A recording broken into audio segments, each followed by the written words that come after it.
السلام علیکم ناظرین، میں محمد اسلم حسین سیاست کی عالمی خبروں میں آپ سب کا استقبال کرتا ہوں۔ پیش ہے آج کے اہم خبریں۔ امریکی صدر ڈونلڈ ٹرمپ نے کہا ہے کہ انہیں ایک وسیع غزہ امن منصوبے کے لیے وزیر اعظم اسرائیل بنیامین نتنیاہو کی حمایت حاصل ہے، جو فوری جنگ بندی لائے گا۔ یہ منصوبہ، جسے ٹرمپ نے عرب رہنماؤں میں بھی تقسیم کیا تھا، ٹرمپ کی واشنگٹن میں نتنیاہو سے ملاقات کے بعد جاری کیا گیا۔ ڈونلڈ ٹرمپ نے ایک پریس کانفرنس میں بتایا کہ نتنیاہو نے اس منصوبے سے اتفاق کر لیا ہے، جس میں فوری جنگ بندی، اس کے بعد حماس کے ہتھیار ڈالنے اور اسرائیلی انخلا کا مطالبہ کیا گیا۔ حماس نے ابھی تک اپنی منظوری نہیں دی، لیکن ٹرمپ نے کہا ہے کہ انہیں امید ہے کہ یہ عسکریت پسند گروہ بھی اس کے حق میں ہے۔ ڈونلڈ ٹرمپ نے کہا کہ تمام فریقین کی منظوری بہت قریب سے بھی آگے ہے۔ اس نکاتی منصوبے میں کہا گیا ہے کہ دونوں فریقین کے اتفاق پر جنگ فوری طور پر ختم ہو جائے گی، جس میں اسرائیلی انخلا کو حماس کے زیر حراست آخری یرغمالیوں کی رہائی کے وقت کے مطابق ترتیب دیا گیا ہے۔ اس ابتدائی مدت کے دوران جنگ بندی ہوگی۔ اہم نکات میں عارضی بین الاقوامی استحکام فورس کی تعیناتی اور ٹرمپ کی سربراہی میں ایک عبوری اتھارٹی کا قیام شامل ہیں۔ امریکی کامرس سیکرٹری ہاورڈ لٹنگ نے کہا ہے کہ H-1B ویزے کے عمل میں اہم تبدیلیاں آئیں گی، اس سے پہلے کہ $1,00,000 کی نظر ثانی شدہ فیس فروری 2026 سے نافذ ہے۔ انہوں نے موجودہ ویزا عمل کو سراسر غلط قرار دیا، جس کے تحت کم لاگت والے ٹیک کنسلٹنٹس کو امریکہ میں داخل ہونے اور اپنے خاندانوں کو لانے کی اجازت دی جائے ہے۔ لٹنگ نے نیوز نیشن کو بتایا، یہ طریقہ کار اور عمل فروری 2026 میں نافذ العمل ہوگا، اس لیے میرا خیال ہے کہ اب سے لے کر 2026 کے درمیان کافی تعداد میں تبدیلیاں آئیں گی۔ ڈونلڈ ٹرمپ کی زیر قیادت امریکی انتظامیہ نے حال ہی میں نئے H-1B ویزا درخواستوں بشمول تجدیدوں پر $1,00,000 کی بھاری فیس عائد کی ہے۔ مصری میڈیا رپورٹس کے مطابق مصر اور قطر نے غزہ میں جنگ کے خاتمے کی کوشش میں امریکی صدر ڈونلڈ ٹرمپ کی جانب سے حماس کو جنگ بندی کی تجویز پیش کی ہے۔ مصر کے ایک نیوز چینل نے ایک نامعلوم مصری سیکورٹی ذرائع کے حوالے سے بتایا کہ ثالثوں نے جاری بات چیت کے دوران امریکی تجویز فلسطینی گروپ کے حوالے کی۔ ذرائع نے مزید کہا کہ حماس نے کہا ہے کہ وہ اس تجویز کا مثبت اور معروضی جائزہ لے رہی ہے۔ اس سے قبل گزشتہ روز ٹرمپ نے اسرائیلی وزیر اعظم بنیامین نتنیاہو کے ساتھ واشنگٹن میں ایک مشترکہ نیوز کانفرنس میں غزہ میں جنگ بندی کے منصوبے کے اہم نکات کا خاکہ پیش کیا۔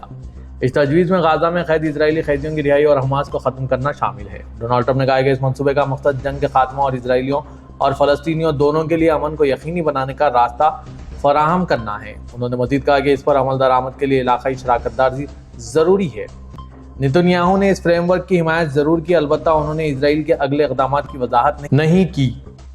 مصر اور قطر نے جنگ کے دوران کلیدی ثالث کے طور پر کام کیا ہے، جو اکثر حماس اور اسرائیل کے مابین بالواسطہ مذاکرات میں سہولت فراہم کرتے ہیں۔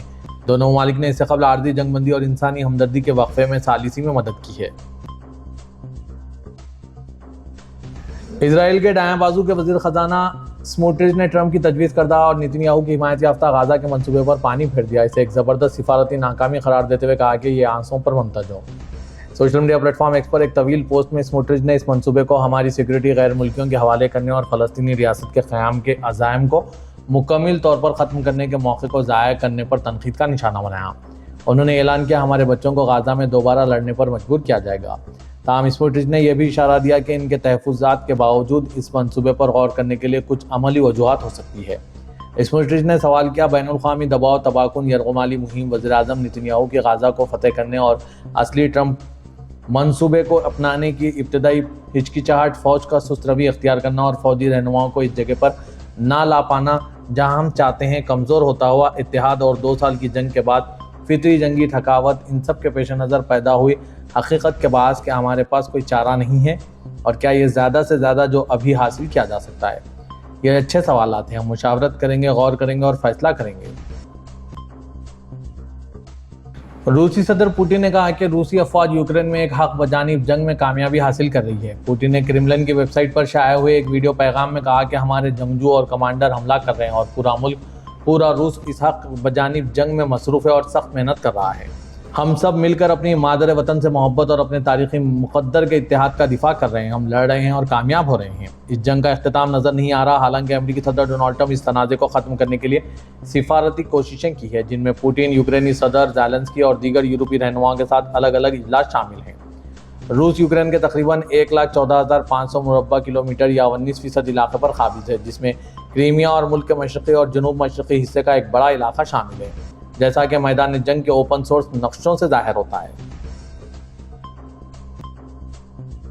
فلسطینی ریاست نے غزہ میں جنگ کے خاتمے کی امریکی صدر ڈونلڈ ٹرمپ کی تجویز کا خیر مقدم کرتے ہوئے امن کی راہ ہموار کرنے کی ان کی صلاحیت پر اعتماد کا اعادہ کیا۔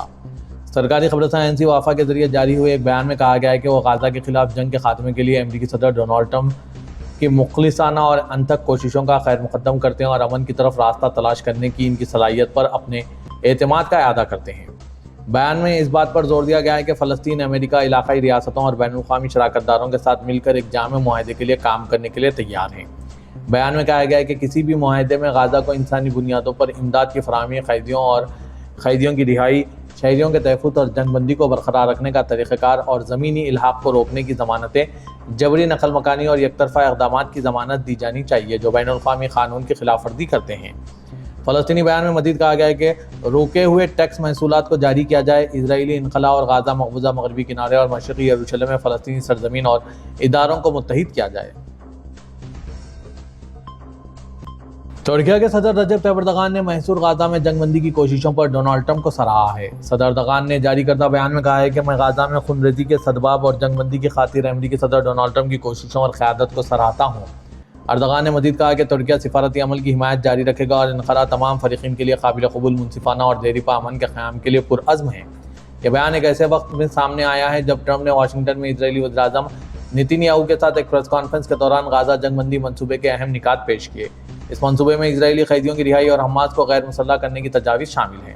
پریس کانفرنس کے دوران ڈونلڈ ٹرمپ نے کہا ہے کہ اسرائیلی رہنما نے فلسطینی ریاست کو واضح الفاظ میں مخالفت کی اور میں اسے سمجھتا ہوں۔ متحدہ عرب امارات نے 4 نئی وزٹ ویزا کیٹیگری متعارف کرائی ہے جو مصنوعی ذہانت کے ماہرین، انٹرٹینمنٹ اور ایونٹس، کروز شپ اور لیزر بوٹس کے لیے ہے۔ عوام کے مطابق شناخت، شہریت، کسٹمز اور پورٹ سیکیورٹی کی وفاقی اتھارٹی نے انٹری ویزے سے متعلق نئی ضوابط اور ترامیم کا اعلان کیا ہے۔ مختلف کیٹیگریز میں نئی سہولتیں موجود ہیں۔ نئے ضوابط کا مقصد خاص طور پر مصنوعی ذہانت کے ساتھ انٹرٹینمنٹ، ٹورزم، ٹیکنالوجی کے شعبوں میں ٹیلنٹ، مہارت اور کاروباری افراد کو راغب کرنے کی کوششوں کو تقویت دینا ہے۔ ایک ہیومینیٹیرین ریزیڈنسی پرمٹ بھی متعارف کرایا گیا ہے جس کی مدت 1 سال ہے۔ مخصوص شرائط کے تحت اس میں توسیع کی جا سکے گی۔ غیر ملکی بیوہ یا طلاق یافتہ خواتین کے لیے 1 سال کا ریزیڈنسی پرمٹ دیا جائے گا جسے مقررہ شرائط کے تحت اتنی ہی مدت کے لیے تجدید کیا جا سکے گا۔ کسی دوست یا رشتہ دار کے لیے وزٹ ویزا اسپانسر کی آمدنی کی بنیاد پر نکلوایا جا سکے گا۔ بزنس ایکسپلوریشن ویزے میں نئی کمپنی قائم کرنے کے لیے مالی استحکام، ملک سے باہر کسی غیر ملکی کمپنی میں شیئرز کی ملکیت یا ثابت شدہ پروفیشن پریکٹس درکار ہوگی۔ ٹرک ڈرائیور ویزے کے لیے اسپانسر کی موجودگی کے ساتھ ہیلتھ اور فائنینشل گارنٹیز درکار ہوں گی۔ کینیڈا نے اسرائیل سے مطالبہ کیا ہے کہ وہ غزہ میں بڑے پیمانے پر انسانی امداد کی بلا رکاوٹ رسائی کے لیے زمینی راہداری کھولیں۔ عرب نیوز کے مطابق اقوام متحدہ کی جنرل اسمبلی سے نیو یارک میں خطاب کرتے ہوئے کینیڈا کی وزیر خارجہ اینیٹا آنند نے اسرائیل پر زور دیا کہ وہ فلسطینی علاقے میں عام شہریوں اور صحت کے مراکز کا تحفظ یقینی بنائے۔ کینیڈا نے گزشتہ ہفتے فلسطین کو بطور ریاست تسلیم کیا جو اس کے طویل عرصے سے قائم موقف میں تبدیلی ہے کہ ریاستی حیثیت ایک باہمی مذاکراتی معاہدے کے ذریعے طے پانی چاہیے۔ یہ اعلان برطانیہ اور آسٹریلیا کے ساتھ مشترکہ طور پر کیا گیا اور کینیڈا نے کہا کہ 2 ریاستی حل اب اس اقدام کے بغیر ممکن نہیں رہا۔ سعودی عرب، اردن، متحدہ عرب امارات، انڈونیشیا، پاکستان، ترکی، قطر اور مصر کے وزرائے خارجہ نے امریکی صدر ڈونلڈ ٹرمپ کے پیش کردہ غزہ میں امن اور جنگ کے خاتمے کے منصوبے کی حمایت کی ہے۔ عرب نیوز کے مطابق امریکی صدر ڈونلڈ ٹرمپ نے اس منصوبے کا اعلان اسرائیلی وزیر اعظم بنیامین نیتن یاہو سے وائٹ ہاؤس میں ملاقات کے بعد مشترکہ پریس کانفرنس میں پیر کو کیا تھا۔ عرب اور دیگر مسلم ممالک کے وزراء کی جانب سے ایک مشترکہ بیان جاری کیا گیا ہے جس میں امریکی صدر ڈونلڈ ٹرمپ کی مخلصانہ کوششوں کا خیر مقدم کیا گیا اور خطے میں ان کی امن کا راستہ تلاش کرنے کی صلاحیت پر اعتماد کا اظہار کیا گیا۔ سعودی پریس ایجنسی SPA کی رپورٹ کے مطابق وزرائے خارجہ نے قیام امن کے لیے واشنگٹن کے ساتھ مل کر کام کرنے کی اہمیت کو اجاگر کرتے ہوئے تجویز کو ایک تصفیے کی طرف بڑھنے کا ایک جامع موقع قرار دیا۔ بیان میں کہا گیا کہ یہ منصوبہ استحکام کے لیے ایک فریم ورک فراہم کرتا ہے۔ وائٹ ہاؤس کی جانب سے 20 نکات پر مشتمل دستاویز میں جنگ بندی کا معاہدہ، حماس کے پاس موجود یرغمالیوں کی رہائی کے بدلے اسرائیل کی قید سے فلسطینیوں کی رہائی، غزہ سے فوج کے انخلا، حماس کو غیر مسلح کیے جانے اور بین الاقوامی برادری کی مدد سے غزہ کی دوبارہ آبادکاری کے پوائنٹس بھی شامل ہیں۔ جدہ شہر کو 2025 کے معیار زندگی انڈیکس میں دنیا کے بہترین شہروں میں 74واں جبکہ عرب ممالک میں دوسرا بہترین شہر قرار دیا گیا۔ سعودی خبررساں NCSPA کے مطابق جدہ سعودی عرب کا سب سے ہائی رینکنگ شہر جبکہ عمانی دارالحکومت مسقط کے بعد عرب دنیا کا دوسرا بہترین شہر ہے۔ اس کامیابی کی بڑی وجہ safety, health care, infrastructure development, جدید عوامی سہولتوں کی فراہمی ہے جو رہائشیوں اور وزیٹرز دونوں کو خدمات فراہم کرتے ہیں۔ نیمبیو ڈیٹا کمپنی کے اعداد و شمار سے لوگوں کو شہروں کے بارے میں معلومات کو دیکھنے، شیئر کرنے اور معاوضہ کرنے میں مدد ملتی ہے۔ جدہ میونسپلٹی نے وزارت بلدیات و ہاؤسنگ کی سرپرستی میں مملکت کے ویژن 2030 کے اہداف کے اندر معیار زندگی کے پروگرام کے مطابق تاریخی منصوبے مکمل کیے ہیں۔ سعودی عرب تخلیقی معیشت میں سرمایہ کاری بڑھا رہا ہے۔ مشرق وسطی اور شمالی افریقہ میں پہلی ثقافتی یونیورسٹی قائم کر رہا ہے۔ اس یونیورسٹی کا نام ریاض یونیورسٹی آف آرٹس ہوگا، جس کے بارے میں اعلان سعودی دارالحکومت میں ہوئی کلچرل انویسٹمنٹ کانفرنس کے دوران کیا گیا۔ نئی یونیورسٹی پر اگلے سال کام شروع ہوگا۔ نئی جامعہ عملی تعلیم اور تعلیمی شراکت داریوں پر توجہ رکھے گی اور ابھرتے ہوئے ٹیلنٹ کے لیے وظائف کا اعلان بھی کیا جائے گا۔ یہ عملی منصوبہ سعودی عرب کی ان وسیع کوششوں کا حصہ ہے جن کے تحت ثقافت اور تخلیقی صنعت کو ویژن 2030 سے ہم آہنگ رکھتے ہوئے آگے بڑھانا ہے۔ اپنے social media platform X پر وزارت نے کہا ہے کہ ریاض یونیورسٹی آف آرٹس مشرق وسطی اور شمالی افریقہ میں پہلی ثقافتی یونیورسٹی ہوگی۔ پاکستان پیپلز پارٹی کے رہنما سید نوید قمر نے وزیر اعلیٰ پنجاب کے تقریر کی جانب اشارہ کرتے ہوئے کہا ہے کہ گزشتہ چند دنوں میں جو بیانات آئے ہیں وہ کسی صورت مناسب نہیں ہیں۔ آج منگل کو پاکستان کی قومی اسمبلی میں اظہار خیال کرتے ہوئے سید نوید قمر نے کہا ہے کہ ہمیں وزیر اعلیٰ پنجاب جو پاکستان میں ہے تقریر پر افسوس ہوا۔ دریائے سندھ پورے ملک کا ہے اور اس سے پورا ملک فائدہ اٹھاتا ہے۔ تاہم سید نوید قمر کے نقطۂ اعتراض کے جواب میں وفاقی وزیر قانون اعظم نذیر طاہرہ نے کہا ہے کہ ہم معذرت خواہ ہیں اگر کسی کی دل آزاری ہوئی ہو۔ یورپ اور مشرق وسطی کے رہنماؤں نے آج منگل کے روز امریکی صدر ڈونلڈ ٹرمپ کے غزہ میں تنازع کے خاتمے کے لیے ایک جامع منصوبے کے اعلان کا خیر مقدم کیا۔ رہنماؤں کا یہ بیان اس وقت سامنے آیا جب ڈونلڈ ٹرمپ نے وائٹ ہاؤس میں اسرائیلی وزیراعظم نیتن سے ملاقات کے دوران اسرائیل حماس کی غزہ جنگ کو ختم کرنے کے لیے اپنے 20 نکاتی امن منصوبے کا باضابطہ اعلان کیا۔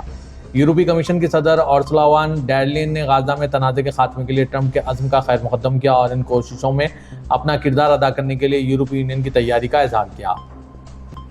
یورپی کونسل کے صدر اینٹونیو کوسٹا نے غزہ میں جنگ کے خاتمے کے لیے ٹرمپ کے منصوبے کا خیر مقدم کیا۔ انہوں نے غزہ کی صورتحال کو ناقابل برداشت قرار دیتے ہوئے دشمنی کے خاتمہ اور حماس کے زیر حراست تمام یرغمالیوں کی رہائی کا مطالبہ کیا۔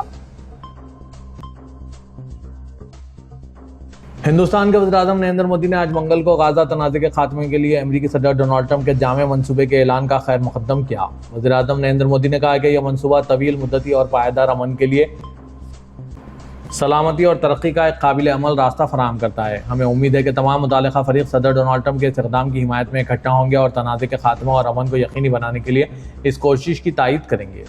امریکی صدر ڈونلڈ ٹرمپ اور اسرائیلی وزیر اعظم بنیامین نیتن کے درمیان ملاقات میں سابق صدر نے غزہ میں جنگ کے خاتمے کے لیے 20 نکاتی منصوبے کی نقاب کشائی کی اور کہا کہ اگر حماس اور اسے قبول نہیں کرتے ہیں تو وہ اسرائیل کو جو کچھ کرنا ہے کرنے کے لیے مکمل حمایت دیں گے۔ یہ بات الجزیرہ نے رپورٹ کی۔ اسرائیل کے بھارت میں سفیر روین آزر نے آج منگل کے روز غزہ میں تنازع کے خاتمے کے لیے امریکی صدر کی قیادت میں پیش کیے گئے امن منصوبے کی حمایت پر ہندوستان کے وزیر اعظم نریندر مودی کا شکریہ ادا کیا اور دیگر ممالک سے بھی اس اقدام کی حمایت کرنے کی اپیل کی۔ یہ اعلان امریکی صدر ڈونلڈ ٹرمپ کی جانب سے اسرائیلی وزیر اعظم نیتن کی موجودگی میں وائٹ ہاؤس میں اپنے 20 نکاتی امن منصوبے کی نقاب کشائی کے ایک دن بعد سامنے آیا۔ نئی دہلی میں ایک پریس کانفرنس میں خطاب کرتے ہوئے آزر نے اس پیش رفت کو تاریخی قرار دیا۔ لندن کے ٹیوسٹاک اسکوائر میں مہاتما گاندھی کے مجسمے کی بے حرمتی کے بعد گاندھی جینتی کی تقریبات سے محض چند روز قبل جو کہ اسی مقام پر 2 اکتوبر کو منعقد ہونے والی ہے، حکام نے معاملے کی تحقیقات کا آغاز کر دیا۔ یہ واقعہ جو آج پیش آیا اس نے ہندوستانی ہائی کمیشن کی جانب سے سخت مذمت کی ہے، جس نے اس عمل کو شرمناک اور امن و عدم تشدد کے نظریات پر حملہ قرار دیا۔